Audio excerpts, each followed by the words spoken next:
নির্ধরিয়া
কারিগর দরবারে হাজির হইল।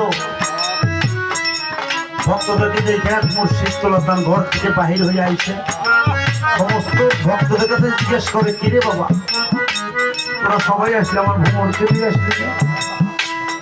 ভক্তরা বলে, দয়া ভ্রমণ পাগলার সাথে আমাদের সাথে কারো দেখা হয়েছে। দয়াল গো, আরে নাদান, আমি তোদের গুরু, আমার সাথে তোরা মিথ্যা কথা কর।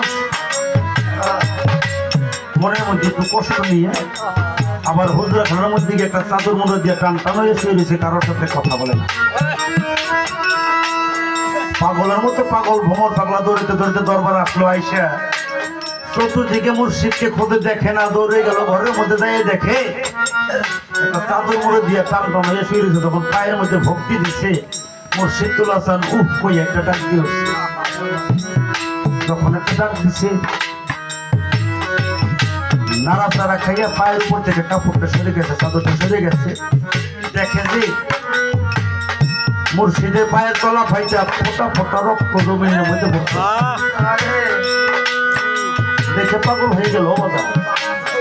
দরবারে এত লোক থাকতে আপনি এমন কি কাজ করছেন যার জন্য আপনি পায়ের তলা ফাইটা রক্ত ধরতে? তখন বলছিল তুলাসান, আর কেউ না জানুক, তোর তো জানার কথা আমার এই রক্তটা কোথা থেকে আসছে। তুই যখন বাসের স্ট্যান্ড বসে ডাক দিচ্ছিলি,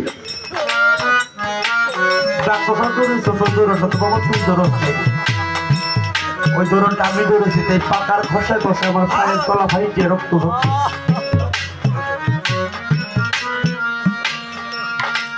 আমরা বড় জনকেছে না হয় মুর্শিদের চরণের দাসী হয়ে যাবে, এই প্রাণটাকে ত্যাগ করতে পারবো। আর কিছু ছিল মুর্শিদের দরবার। ওই